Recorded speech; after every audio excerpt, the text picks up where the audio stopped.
শাক ভাজিটা আমার কেমন হয়েছে অবশ্যই কমেন্ট করে জানাবেন। ভালো লাগলে লাইক কমেন্ট করে আমার পাশে থাকবেন। ইউটিউব থেকে দেখলে অবশ্যই আমার চ্যানেলটি সাবস্ক্রাইব করে দিবেন। আসসালামু আলাইকুম। শাক ভাজি করব আর আমি এবারে শাক আলু দিয়ে ভাজি করব। আমি ফার্স্টে শুকনো মরিচগুলা দিয়ে দিতেছি। শুকনো মরিচগুলা ভাজা হয়ে গেলে আমি এখানে রসুন দিব, দেশি রসুন এবং পেঁয়াজটা দিব। এই তো আমার মরিচটা হয়ে গেছে। এই পর্যায়ে আমি দেশি রসুনটা দিচ্ছি আর পেঁয়াজ কিছুটা দিয়েছি। আমি এগুলা লাল হয়ে গেলে এখানে আলুটা ভাজি করব আগে, তারপর এখানে শাকটা অ্যাড করব। কাঁচামরিচ খালি দিয়ে দিয়েছি আর এগুলা ক্লিন করা কাঁচামরিচ ফ্রিজে রাখা ছিল, মানে ডিপে।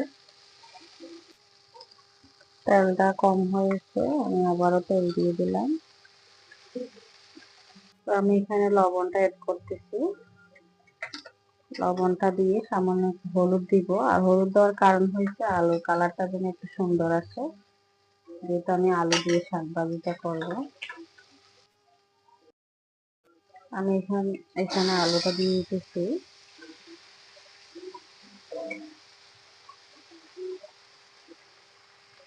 আলুটা দিয়ে ভালো করে আবার লাড়িয়ে দিব। যখন আলুটা ভাজা ভাজা হয়ে যাবে তখনই আমি এখানে শাকটা অ্যাড করবো।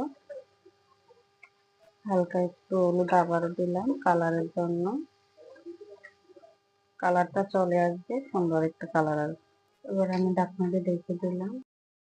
তো আমি আলু ভাজিতে শাকটা দিয়ে দিতেছি। দেখুন, শাকটা দিয়ে সুন্দর করে আবার লেগে দিব। আর এরকম আলু শাক দিয়ে ভাজি করলে অথবা আলু শাক একসাথে ভাজি করলে অনেক টেস্ট হয়।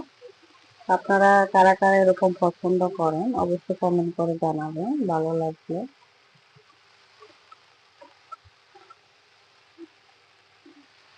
তবে আমি ঢাকনা দিয়ে রেখে দিব, আলুগুলো যেন সুন্দর করে পারফেক্টলি ভাবে শাক আর আলুটা হয়ে যায়।